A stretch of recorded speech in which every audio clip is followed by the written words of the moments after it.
उबाटा गट, आठवले गट सगळे आपण एकत्र आलो आणि खरं तर 8 पैकी 5 सीटं आपली निवडून आली।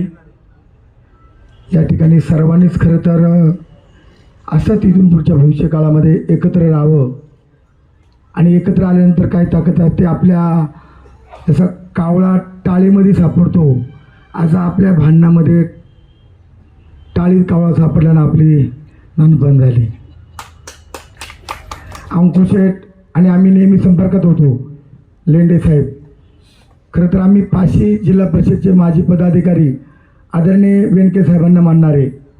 मधल्या काळामध्ये 2 राष्ट्रवादी झाली, आपली थोडीशी इकडे तिकडे दाणाफाण झाली, परंतु आता एकत्र आल्यानंतर एक कार्यकर्त्यांना एक वेगळेपण आलेलं आहे जुन्नर तालुक्यामध्ये। मी खरं तर अधिक काही बोलणार नाही, पण निश्चितपणे मावळपट्ट्यामध्ये अंकुश शेठ असेल, मी असेल, आमच्या मावळातले सगळे कार्यकर्ते असतील, सगळ्यांनी एकत्र येऊन आम्ही फॉर्म भरले। त्याची सांगितलं होतं का पश्चिम भागातली 2ही सीट आम्ही सगळे कार्यकर्ते एकत्र येऊन ते निश्चितपणे 6 ते 6 येतील। 6 ते 6 आलेतच, एक सीट आमचं 170 मताने गेलं। निश्चितच आम्हाला खरं तर कुठं उमेदवाराची ती थोडीशी आमचा अलगर्जीपणा झाला, आम्ही दिलगिरी व्यक्त करतो।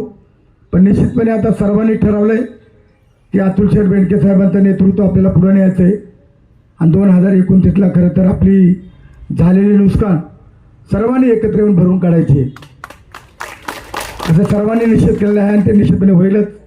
निश्चितपणे दादाच्या जाण्याने जे खरं तर आपल्या तालुक्याला आज जर आपण प्रचार नाही केला, कुठं सभा नाही, ज्या दिवशी दादांचं निधन झालं त्या दिवशी प्रत्येकाने गाडीवरची भोंगी स्पीकर खाली उतरवले आणि प्रचारला सुद्धा आपण कुठे गेलो नाही। प्रचार न करता आपण एवढी 5 सीट आपली आलेत आणि म्हणून मी खरं तर खूप या ठिकाणी समाधानी आहे। मी मगाशी आता कोणतरी म्हणलो खुशी खुशी, आणि खरोखर अतुल शेठ बेनकेंना ज्या टायमाला आपण आमदार करू त्याच टायमाला आपण खुशी खुशी राहू। खरं तर मी दादांना मी थोडासा वरचालल्याच्या काळामध्ये दादांचा पण ईश्वर वाटतं देवरामला तिकीट द्यायचीच असं दादाच्या मनामध्ये होतं। म्हणलं देवराम हे बघ, तुला मी आता शेवटची संधी, तुझ्या सुनबाईला तिकीट देतो, पण परत वेळाने केलं ना त्या पॅकेटात लाच घाली। हे दादानी मला सुनावलं होतं, पण तू काळजी करू नको म्हटला देवराम, मला माहिती आहे तू निवडून आणणाऱ्या सीट पश्चिम पट्ट्याचा वाघ आहे, तू पुणे जिल्ह्यामध्ये आदिवासी समाजाचं नेतृत्व करतोय, देवराम काही पण करू शकतो। हे दादानी मान्य केलं आणि दादानी मला सांगितलं होतं की निश्चित मी दादाला म्हटलं होतं, दादा मी खरोखर हे सगळे जरी राष्ट्रवादी सोडून गेले, राष्ट्रवादीचे कोण पळकुटे गेले त्यांचं नाव नाही घेत मी, पण त्यांनी असं निवेदन देतं दादाकडं की बाबा देवराम लांडेंना जर पक्षात घेतलं, त्यांना तिकीट दिली तर आम्ही सगळेजण पक्ष सोडणार आहेत।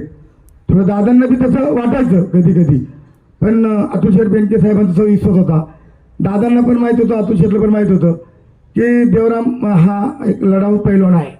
आणि मी त्या टायमाला दादांची 3 मिनिटं बोललो होतो, मला दादा ज्या टायमाला माझे दोन्ही आदिवासी गट निवडून येतील त्या टायमाला मात्र मी कपडे काढून तेल लावलेला पैलवान दंड ठोकतील, हा शब्द मी दादांना दिला होता आणि तो शब्द मी पूर्ण केला। मग अशी मोहित भाऊनी त्या ठिकाणी आपल्याला तुषार भाऊने सांगितला, एका डोळ्यामध्ये आपले अश्रू आहे आणि एका डोळ्यामध्ये हसरू आहे, असे त्यांचं खरं आहे। खरं तर टायमाला शिवजयंतीच्या आखाड्यामध्ये कुस्ती करायचं ना, वल्लभशेठ बेनके साहेबांनी मला जोडलं आणि म्हटलं कुठलं पोरग आहे, केवाडीचं पोरग आहे म्हटले। मला त्या टायमाला बेनके साहेबांनी आणि काळे साहेबांनी, शिवाजीराव काळे साहेब शिवजयंतीच्या आखाड्यामध्ये संजयराव मला बक्षीस दिली त्या टायमाला, त्यांनी त्या काळात शिवजयंतीच्या आखाड्यामध्ये देऊचा पोरगा मी पाडला होता, 1 नंबरचा मी पैलवान होतो आणि मला पैलवान म्हणून मला बेनके साहेबांनी आणि काळे साहेबांनी मला राजकारणात आणलं आणि राजकारणात आणल्याबरोबर माझ्यासारखा एक माणूस, बैलांकडे जाणारा माणूस, डोंगरावरती गुरावळणारा माणूस जिल्हा परिषदेचा अध्यक्ष केला। याच्यामध्ये मी खरं तर पैलवान म्हणून मी त्याची दंड टोपटलं। ज्या दिवशी मी दंड टोपली होतो ना, माझ्या विरोधात मावळतले असे काने काने खाली मान घालून पळून गेले, ते बघत होते हा दंड कशाला टोपतोय। मी अगोदरच आदल्या दिवशी मी जांग शिवला होता, पण मी नेत्याची परवानगी घेतली होती अतुल शेठ, म्हणलं शेठ मला उद्या तेल लावलेला पैलवान मला दंड ठोकतायचे, ते म्हणले चालेल, मी स्वतः पैलवान आहे आणि म्हणून मी दंड ठोपले अख्ख्या महाराष्ट्राने, टीव्हीवरती मीच दिसायचं। मला थोडी अमोलची मी विरोध करायची, म्हणलं मी तुझं नाही ऐकणार, मला अतुल शेठनी सांगितलं दंड ठोपट, मी दंड ठोपटणार। मी बायकोचं पण नाही ऐकलं, पण मी अतुल शेठ ऐकलं आणि मी त्यांचं पटलं, त्यांना दाखवून दिलं. अतुल शेठ बरीच 4-5 जण गेले तरी तुम्हाला 1000 कार्यकर्ते आणण्याची जबाबदारी देवरांची आहे.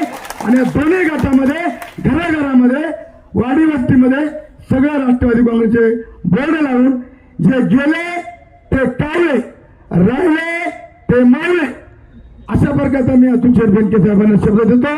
आणि निश्चितपणे 2029ला तुम्ही आम्ही सर्वजण एकत्र येऊन निश्चितपणे या ठिकाणी काय सगळे नेते मंडळी, हे बघा लेंडे साहेब तुम्ही मला सिनियर आहेत, माझ्या आल्याबरोबर तुम्ही मला सलाम केली, मला बरं वाटलं. सगळे आम्ही 500 जिल्हा परिषद सदस्य आणि सगळे कार्यकर्ते मिळून आपण अगदी खुशी 2029ला निश्चितपणे कोणी काही म्हणू द्या, परंतु आपली जी झालेली हानी आहे, जो आपला जुन्नर तालुका मागे आलाय, तो तालुका पुढे नेण्यासाठी आदरणीय अजितदादा पवार साहेबांना श्रद्धांजली देण्यासाठी आपण सर्वांनी असंच एकत्र राहा.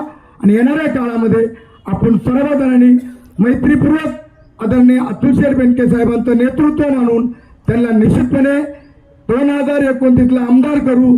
तीच श्रद्धांजली करा अजितदादा होईल. एवढं बोलताना थांबतो. जय हिंद.